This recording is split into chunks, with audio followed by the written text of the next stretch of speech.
친구가 없으면 어떻게 사냐? 여러분 아마 이 말을 듣는 순간 우리 대부분은 가슴 한구석에서 나도 친구가 적으면 문제가 있는 걸까? 하는 생각이 들지 모릅니다. 실제로 세상은 친구가 많아야 외롭지 않고 행복하다는 메시지를 계속해서 우리에게 주입하고 있습니다. 그러나 흥미로운 점은 실제로 친구가 하나도 없어도 만족스럽고 충만한 인생을 사는 사람들이 적지 않다는 사실입니다. 어떻게 이게 가능할까요? 혹시 우리도 이러한 삶을 누릴 수 있는 방법은 없을까요? 오늘은 바로 연락할 친구 하나 없어도 잘 사는 사람들의 특징과 관계를 줄였을 때 예상치 못하게 따라오는 선물에 대해 이야기해 보려고 합니다. 듣기만 해도 괜히 외롭고 쓸쓸할 것 같지만 놀랍게도 거기에는 전혀 다른 차원의 풍요로움과 자유가 숨어 있습니다.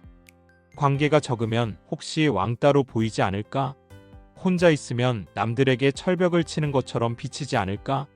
라는 걱정도 생기겠지만 오늘의 이야기를 찬찬히 읽다 보면 이 모든 것이 새로운 시선으로 다가올 것입니다. 오늘 영상에서는 제 개인적 체험과 주변의 사례, 그리고 고전에서 발견되는 지혜와 현대 심리학적 시각을 모두 합쳐서 풀어나가겠습니다. 나이가 지긋하신 분들도 이해하시기 쉽도록 최대한 친절하고 구체적으로 설명해 드릴 테니 부담 없이 편하게 시청해 주세요. 그럼 지금부터 혼자여도 충분히 행복해질 수 있는 비결에 대해 함께 이야기 나눠보시죠. 1. 혼자서도 꽉 찬 삶을 사는 사람들의 진짜 비결. 1. 나와의 관계 맺기가 최우선 과제.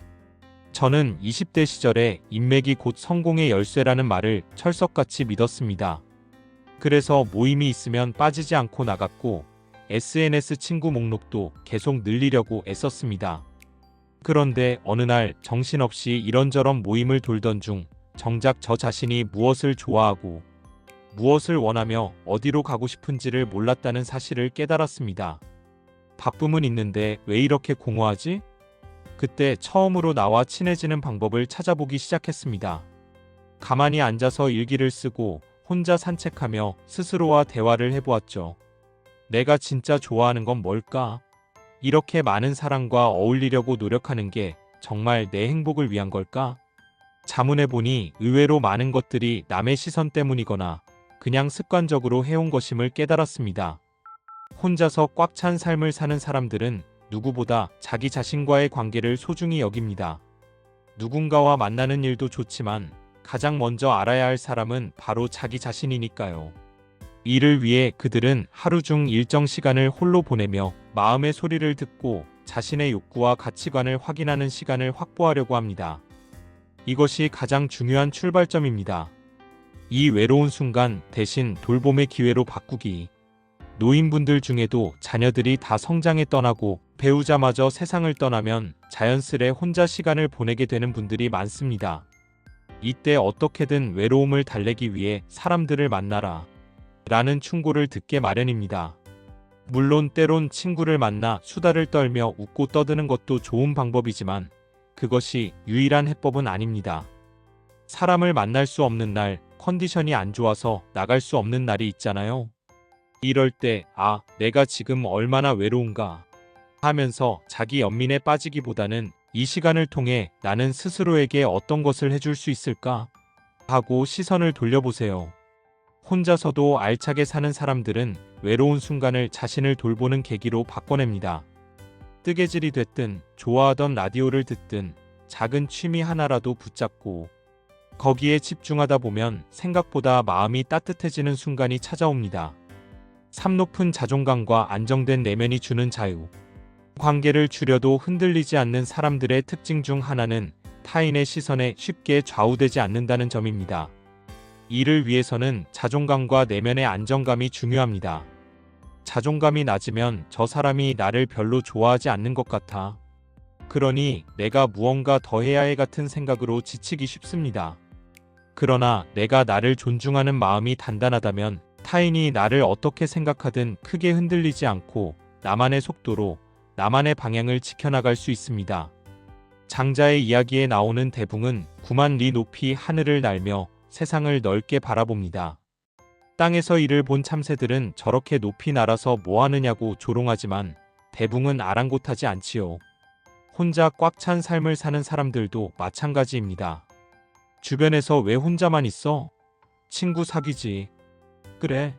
라고 해도 자신이 진정으로 추구하는 삶의 가치를 알고 있다면 그 소리에 쉽게 흔들리지 않습니다. 오히려 그 고요한 시간을 통해 더 큰 성장을 도모하며 언젠가 스스로가 선택한 길에서 의미 있는 결실을 맺게 됩니다. 2. 고독을 두려워하지 않는 이유. 1. 고독은 외로움이 아니라 자유와 사색의 다른 이름. 많은 분들이 가장 두려워하는 감정 중 하나가 고독입니다. 특히 나이가 들수록 친구나 가족을 잃고 점점 혼자 남겨지는 상황을 상상하면 겁이 날 수밖에 없지요. 그런데 혼자 잘 지내는 사람들은 고독을 피해야 할 감정이 아니라 오히려 휴식처나 창의적 에너지를 충전하는 시간으로 바라봅니다. 한 어르신께서 이런 말씀을 하셨습니다. 젊었을 때는 호탕한 성격이라 항상 사람을 몰고 다녔지. 그런데 어느 날부터인가 지쳐버리더라고. 함께 있을 때는 즐거웠지만 집에 돌아오면 텅 빈 느낌. 그래서 한동안 일부러 사람들을 멀리했어. 그러다 보니 서서히 다른 세상이 보이는 거야.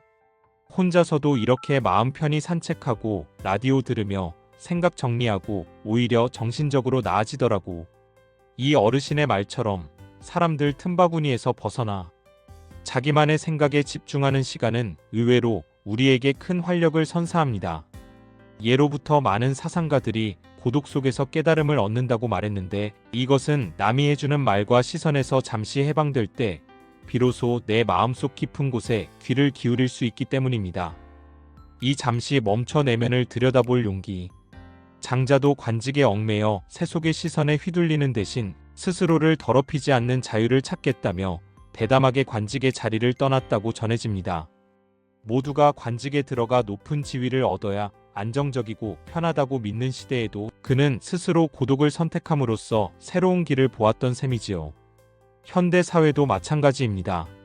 SNS, TV, 휴대폰, 인터넷 정보는 끊임없이 쏟아지고 우리의 머릿속은 쉴 새 없이 움직입니다. 이런 환경에서 잠시 혼자 있고 고독을 받아들이는 것은 자기 자신을 재정비할 수 있는 중요한 기회입니다. 휴대폰을 끄고 인터넷을 멀리하며 아무도 없는 방 안이나 인적 드문 공원을 걸으며 지금 내 안에서 가장 큰 고민이 무엇인지 그리고 그 고민을 어떻게 풀어나갈지 차분히 생각해보는 시간이 필요합니다. 처음엔 어색하고 쓸쓸하게 느껴질 수 있지만 조금씩 익숙해지면 그 시간이야말로 가장 창의적이고 진솔한 아이디어를 떠올리게 만들어줄 겁니다. 3. 의외로 관계를 줄이면 얻게 되는 것. 삶의 질을 높이는 시간과 여유. 인간관계는 많을수록 좋지 않나? 라고 대부분 생각하지만 인간관계를 확장하면 그만큼 유지해야 할 에너지가 커집니다. 불필요한 모임과 맞지 않는 사람들과의 만남이 쌓이면 거기에 드는 정신적 스트레스도 상당합니다. 반면 혼자 잘 지내는 사람들은 불필요한 관계를 과감히 정리합니다. 그럼 완전 고립되는 건 아닐까? 하는 불안감이 들 수 있지만 막상 겪어보면 진정한 내 사람들 정말 마음이 맞고 서로에게 도움이 되며 깊이 교류하고 싶은 사람들만 남기고 나머지 관계를 덜어내니 오히려 삶이 가벼워지고 여유가 생기는 경험을 하게 됩니다. 예를 들어 매주 억지로 끼어가던 친목 모임을 정리하고 나면 그 시간에 잠을 푹 자거나 문화생활을 즐기거나 가벼운 산책을 할 수 있지요. 이런 시간을 통해 우리는 흔히 잊고 지내던 정말 좋아하는 일을 다시 찾게 됩니다. 이 여유가 커질수록 우리의 정신적 풍요로움도 자연스레 확장됩니다. 이 진정성 있는 연결이 더 단단해진다. 관계를 줄인다는 것은 모든 사람을 밀어내는 것이 아니라 정말 소중한 사람들과 더 깊이 교류하기 위해 에너지를 효율적으로 쓰는 것입니다. 예컨대 10명과 얕은 대화를 하는 대신 2명에서 3명과 진솔하게 나누는 대화가 훨씬 더 의미 있을 수 있습니다. 한 대학생이 이런 말을 했습니다. 학교에서 인기 많고 친구들하고 어울리는 사진을 SNS에 올리는 게 멋있어 보였어요. 그런데 몇 달 지나고 보니 정작 깊은 고민을 나눌 사람은 한 명도 없더라고요. 그래서 과감히 SNS 모임도 줄이고 연락도 선별적으로 하다 보니 지금은 소수지만 끈끈한 친구들이 생겼어요. 이들과 수다를 떨고 고민을 나누다 보면 정말 내가 살맛이 납니다. 이렇듯 오히려 관계를 줄여서 핵심이 되는 몇 사람에게 마음을 더 쏟고 나머지는 무리하게 이어가지 않는 것이 내가 진정 원하는 삶을 살게 도와줍니다. 4. 혼자 있는 시간을 더 풍요롭게 만드는 작은 실천들. 위에서 이야기한 것들을 실제로 적용해 보려 해도 막상 뭘 해야 할지 모르겠어요라며 난감해하실 수 있습니다. 그래서 여기에 혼자만의 시간을 좀 더 알차게 보낼 수 있는 작은 아이디어 몇 가지를 소개해 드리겠습니다. 나를 기쁘게 하는 리스트 만들어 보기. 종이 한 장을 꺼내서 내가 좋아하는 사소한 일들을 적어보세요. 따뜻한 차 한 잔, 좋아하는 음악 듣기, 사진 찍기, 자투리천으로 파우치 만들기 등등. 이 리스트를 일주일에 한두 가지씩만이라도 실천해보면 역시 혼자 있어도 나는 꽤 괜찮은 시간을 보낼 수 있구나라는 자신감을 얻게 됩니다. 산책 일기 혹은 산책 메모. 혼자 가벼운 동네 산책을 하면서 떠오르는 생각이나 풍경 혹은 재미있는 점들을 메모장에 적어보세요. 사진을 찍어도 좋고 녹음 앱을 켜서 오늘의 느낌을 말로 기록해도 좋습니다. 이렇게 산책 후에 기록을 남기면 스스로를 관찰하고 정돈하는 습관을 기를 수 있습니다. 5분 명상 혹은 호흡에 집중. 혹시 앉아서 몇 분이라도 눈을 감고 호흡에만 집중해 본 적이 있으신가요? 처음에는 이게 무슨 큰 도움이 될까 싶겠지만 꾸준히 해보면 마음이 고요해지고 때로는 복잡했던 문제들이 자연스럽게 정리되기도 합니다. 혼잣말로 셀프 칭찬해보기. 우리가 가장 쉽게 놓치는 것 중 하나가 스스로에게 따뜻한 말을 건네는 것입니다. 하루를 마무리하며 오늘은 피곤했는데도 집안일을 잘했어. 오늘은 컨디션이 안 좋았는데 잘 버텼어. 대단해. 이런 식으로 직접 말을 꺼내보면 생각보다 마음이 편안해지고 자존감도 조금씩 올라갑니다. 이런 작은 실천들을 통해 혼자 있는 시간을 단순한 결핍의 시간이 아니라 나를 충전하는 시간으로 바꿀 수 있습니다. 그리고 이런 경험이 차곡차곡 쌓이다 보면 더 이상 고독이 두려운 것이 아니라 오히려 반가운 친구가 될 수 있습니다. 5. 실제 사례와 심리적 분석.